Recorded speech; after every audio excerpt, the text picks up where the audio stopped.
Welcome back to my channel, guys. It's the beginning of the year and it's when everybody asks me, what are the kitchen design trends for 25? So we're gonna get into it right now.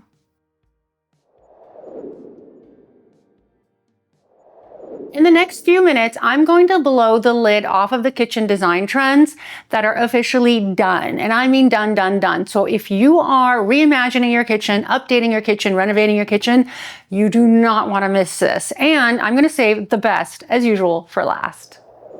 Now, I don't care how big of a kitchen you have. If you are putting an over-the-range microwave, we cannot be friends, okay? So look, if you already have an over-the-range microwave, it's okay.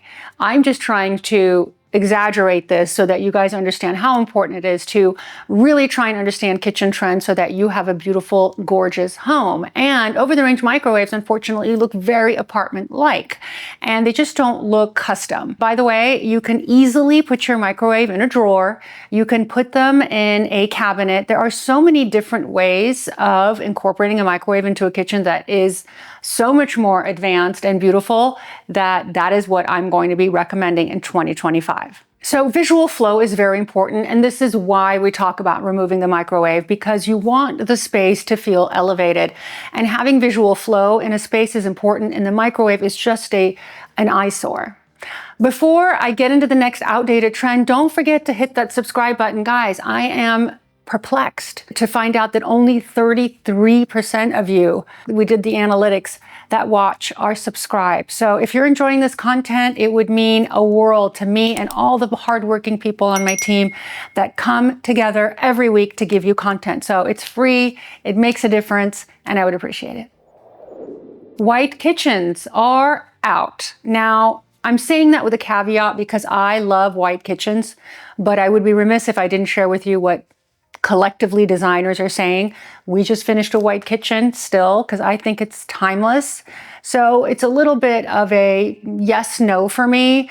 I think to a certain degree what we are doing is that we're incorporating a little bit of warmth in our white. So instead of a super white, we're doing maybe a simply white. Those are Benjamin Moore colors. I'm giving it just a little bit of color. So that I think is a really great way of incorporating a white kitchen if you're still really into it, but then giving it a little bit of warmth by picking a white that has some color to it. Now, if you love the all-white kitchen, there's a way to do it that makes it a little bit more updated, I should say, with warmer tones. So yes, you can do from super white to simply white from Benjamin Moore, which are great colors. But what if you decided to do a rich, nuanced, neutral palette? For example, dark wood tones, soft browns, dark beiges. Those were really hot in the 90s. I remember everybody painted the walls Swiss coffee and they did the white baseboards. Do you guys remember this? Maybe you don't, maybe you're too young, but Swiss coffee was the thing. So it's kind of that notion that is back. Although it might seem dreary, it's not. It just looks very rich. And the reason it looks really good is that you're placing it on your walls, you're placing it on your ceilings, and you're placing it on your cabinets and your kickboards. So in a way, it becomes a completely different look than what was happening in the 90s. In the 90s, it was your cabinet was one color, your wall was a different color. And that was very contrast driven. We don't want contrast driven. We want more of a ubiquitous color through your space, which makes it very, very beautiful. And the shift really isn't about abandoning white entirely, but about understanding color as a crucial element of spatial design. Like I've said before, color transforms a space more than anything else. And these warmer neutrals create a more inviting atmosphere, reflecting a deeper understanding really about how color impacts you psychologically and how you experience the space. Reimagining kitchen islands is by far one of my favorite updates in 2025 for the kitchen. I love putting a lamp on there. I love making a kitchen feel more like a living space rather than a cold transactional space where you go just to, cook and eat and leave. I think it should be very inviting. It should be a space where people gather, before dinner with their families, or if they have dinner parties. It's a really beautiful space and easy to clean if You are putting, for example, all of your appetizers, your cocktails in the kitchen. People love gathering in kitchens, and it makes cleaning a lot easier so you don't have to go back and forth between your living room and your kitchen. So what's happened over the last few years in kitchen island transformation, you've seen it's gone from a block with waterfall edges to something that is a little bit more rounded, a little bit more soft, and a little bit more inviting. But what is happening in 25, you ask? I am just as excited about this as I hope you will be, is that we are having freestanding islands that look like furniture. Okay, they look like furniture, but they have all the bells and whistles of what we need in a kitchen. We're not making things less utilitarian. We are keeping all of the bells and whistles. We're still doing cabinet front warming drawers. We're still doing all of those things that we need to make it look like a furniture piece, but inside these are fully functioning kitchen islands. Now, there are also people that are putting in actual antique pieces for their islands. And if you have the space and if you have the ability to do this, I think it looks absolutely fantastic, especially if you build your cabinetry around this island to house all of the things that you need. So with good preparation and planning, you can certainly bring a vintage piece into the room, especially if you have a small space. I think a freestanding, even dining table or freestanding buffet, like the photos that you are seeing, make a beautiful statement and make it a lot more cohesive with the rest of your living room if you have a small space that's really open to your family room. So another thing that is out, which I have always wanted out, meaning I have always, with all of my clients, explained to them the importance of having a separate kitchen. So this open kitchen design where it's open to the living room, the dining room, the family room, the formal room, everything else, all the way to the entrance, I think is not special. Why? You walk into a big block, a big space, you see everything, it's boring. I like people to come over and experience the spaces as they walk into them. I have to be completely frank with you. Most of the houses in Los Angeles, in terms of their architecture, are dreadful because they just didn't have a good architect. And when you look back at the homes that made an impact, that look and stand the test of time, that are gorgeous, are those that were designed, for example, by architects like Paul Williams. Now, Paul Williams designed some of the most beautiful homes in Hollywood in the 50s. And these are going for 2 to 3 times the market value because of the fact that they were designed by someone like Paul Williams. And so in these homes, you will notice that there is an experience that the homeowner and of course the visitors go through. They walk into a space not knowing what the next space holds, and everything is about discovery. And in my opinion, the beauty of architecture is doing that. It doesn't have to be a traditional home to have that vibe where you don't have to have everything open. You can have a modern home that has the same discovery journey, and that is what is happening in 25, which I'm very excited about. I like the discovery of rooms. I like each room to have its own little flavor, although work with the other spaces. And I also like the challenge of separating the kitchen from the family room. Why? Because, guys, food smells. It goes everywhere. Nobody wants to smell everything all the time in the family room. Those of you that like to keep an eye on the children, I get it. There are cameras. There are ways to incorporate technology in a way where you can keep an eye on the kids. Or there's another way of incorporating this by having an opening in a kitchen that is fairly large, but not that large, where you can see you have a bird's eye view into your family space. So there are ways of doing this so that it's livable according to your standards. And that, my friends, is the update on open kitchens. If you guys really want to understand how to do a layout, or if you're having struggles with picking furniture pieces or how to color your cabinets, or what hardware to pick, whatever that may be, I'm available on a Zoom call. I have met, I don't even know how many of you. At this point, I feel like it's been hundreds of you, and I am loving the community that we've built and the big smiles that are on your faces when we meet. So if you have a design dilemma, all you have to do is click the link in the description section and my calendar will pop up. A Zoom link will be created and we can have a 25-minute or longer conversation. Another very big trend in 2025, which I wish I had, to the point where I'm like, do I buy another house? so I can create this, so I get to have it too, but that's crazy. But crazy things go through my mind regularly. But with interest rates the way they are, I think I'm going to be staying put. However, didn't mean to digress. Let's talk about what this is. This is called the secondary kitchen. I am so in love with the secondary kitchen. In a way, it doesn't make sense because you end up spending most of your time in this tiny, kitchen with less expensive appliances and, a little bit harder to maneuver.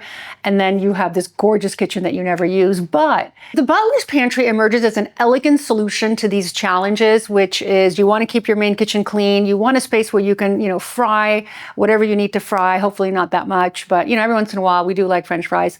And you want a place that if you happen to have, your kids make cookies, they can go in there and make a mess or whatever that may be.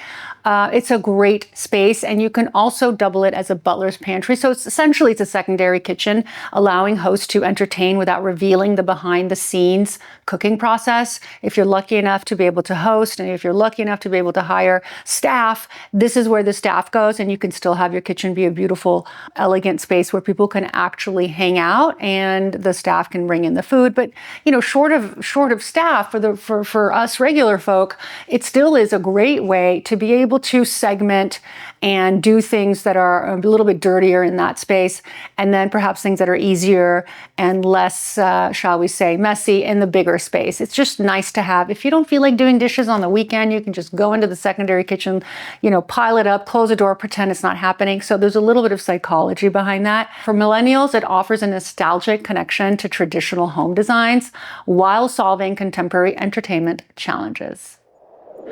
I cannot believe I'm saying this. Open shelving is out. Can you believe this? Now, when I say open shelving is out, my cinematographer is nodding. She's like, so did you think it was going to be out? Doesn't make sense, she says. Nothing stays clean. So, I'm still doing open shelving. We did a huge, beautiful kitchen transformation, gut remodel, which we're going to be actually revealing next week. So I'm telling you guys, if you haven't subscribed, this is the time to do it. We are revealing one of the most beautiful renovations I have ever done, where we have transformed in a bathroom. I mean, jaw-dropping. When I say what the bathroom looked like before and what the bathroom looks like now. You're not going to believe this. That's coming up next week, along with the kitchen transformation that is also jaw-dropping. So I'm really excited about that. We filmed yesterday for about 9 to 10 hours. The entire team is like crying. They're so tired, but we're still here. We're here to give you better content as promised. So if this wasn't a plea to subscribe, I don't know what is. So what does this mean? This means that cabinets with intelligent interior organization, selective display areas that showcase carefully curated items, and solutions that genuinely hide daily clutter are going to be the next thing. The goal is to create spaces that look intentional and effortless, where storage enhances rather than detract from the overall design. Over the last few months, I've been seeing two design trends that have been on the uptick, and I am absolutely loving these. Ooh, I am loving these details.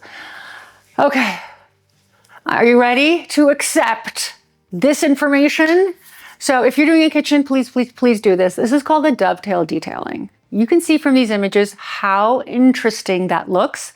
So dovetail detailing exists on very high-end furniture, and usually it's hidden. But these meticulously cut wood joints create interlocking connections, similar to what I'm doing with my hands, that are both structurally superior and aesthetically stunning.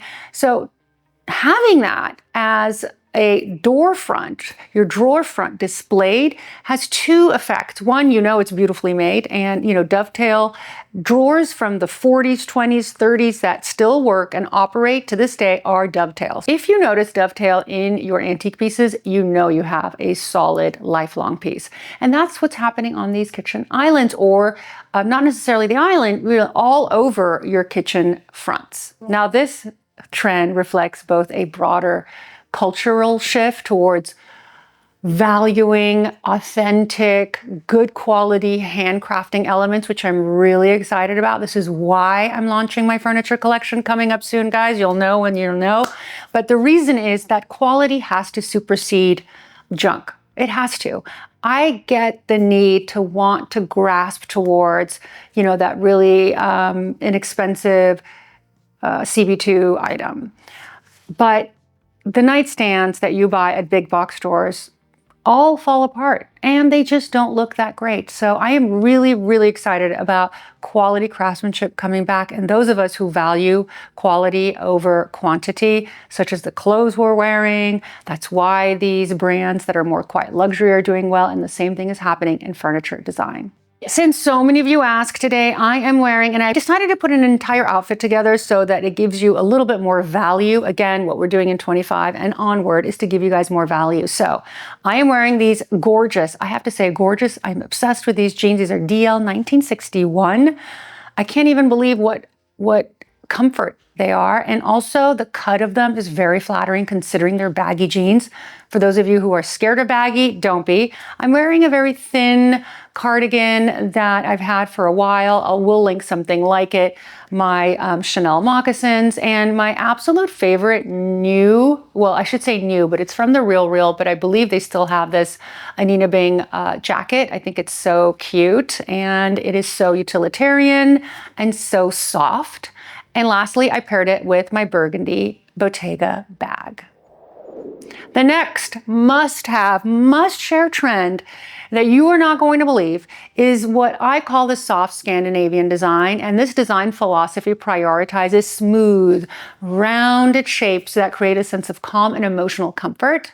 So we've seen this now, I would say, for the last 5 or so years. So this is nothing new, but what's happening is that the elements that are being used in these spaces are a little bit different. You're going to see a lot of metal that are rounded. You're going to see cabinetry that is rounded. You're going to see door openings that are rounded. You're going to see the joints of cabinetry that are rounded. Everything is fundamentally smoother, and this nurture and support. And by the way, round cabinetry is tremendously more expensive than angular cabinetry.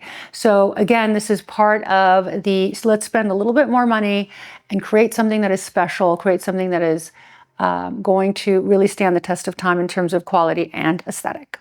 If you would like recommendations regarding the furniture pieces that I am really loving and pieces that I find that are affordable in terms of decor, because I always believe in spending high versus low. Spend the good amount of money on a forever piece, but you can bring in decorative pieces that are not so expensive that you can eventually swap out. If you're interested in this kind of content, make sure and subscribe to the Substack newsletter, which is going to be in the description section. Now, if you had to choose one thing that blew your mind that you did not know about from my video, I want to know what that is. Like, is there something that surprised you? Because there's a lot of newness that happens, and I want to be one of the first to get that over to you. So if there's something you hadn't heard of, I hope I'm the one that shared it with you.